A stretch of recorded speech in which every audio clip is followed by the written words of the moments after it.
ভাই একদম 400। ভাই আমরা দাম করে লইলো আমি 300 টাকা একটাও বেশি দিতাম। ভাই যে এতটি মাল নামাইলেন, এই 20টা মিনিট ধরে যে আমার খাড়াইতেছেন, 100 টাকা লেগে বাঁচবো ভাই। লয়া যান ভাই, 400 টাকা দিয়ে দেন। ভাই 300 মানে 300। না ভাই 300 টাকা পারতাম না আমি। আচ্ছা 300 টাকা না পারলে সমস্যা নাই, ওই দোকানে আমার 300 টাকা করে দিছে, তো এনতেই লইয়া। হেমুর আপনার 300 টাকা করে দিছে, ঠিক আছে তাহলে হেনতে গেলন গা। ভাই দিবেন 300 টাকা না দিলে গেলাম গা কিন্তু। না ভাই 300 টাকা পারতাম না। তাহলে কিন্তু গেলাম গা।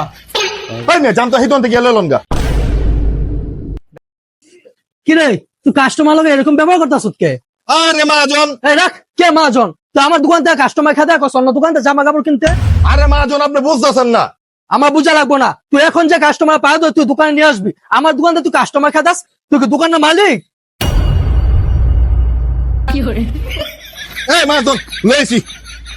ভাই কি চাইছিলেন? ভাই এই যে গোলাপি কালার শার্টটা পছন্দ হয়েছিল। তো ভাই নেন, অসুবিধা কি? ভাই নিজে তো মনে চাইছিল, কিন্তু এত দামটা বেশি কয়। কত চাইছে ভাই দাম? ভাই 400 টাকা চাইছে। দাম তো ভাই কমই কইছে, তো আপনি কত বলছিলেন দাম? ভাই আমি 300 টাকা কইছি, কারণ হেমুরার দোকানে আমার 300 টাকা কই দিছে। তোর হেমুরের দোকানে 300 টাকা করেছে, যা তো হেমুরের দোকানে যা। আমি তো বাড়ি করে দিছিলাম আমাদের। এই বেটা দোকানের মালিক তুই না আমি, এগুলো গুছা।